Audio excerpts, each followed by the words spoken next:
how to pay with wallet balance on PS5. So you need to go into the PlayStation Store. Once you click on the store here, then click on the three dots in the top right corner, and you should see your wallet balance right here. So you will see your wallet balance. If you have sufficient funds, then let's say that we want to purchase a game.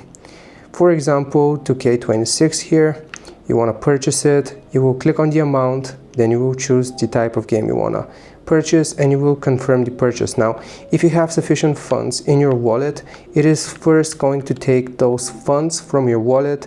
Like I said, if you have enough money from your wallet, that is going to be the first payment method that is going to be used. If you don't have sufficient funds, then it's going to take money from your debit or credit card. So make sure your wallet balance is enough for you to purchase the game. I hope this helps. Leave a like and subscribe. I'll see you next time.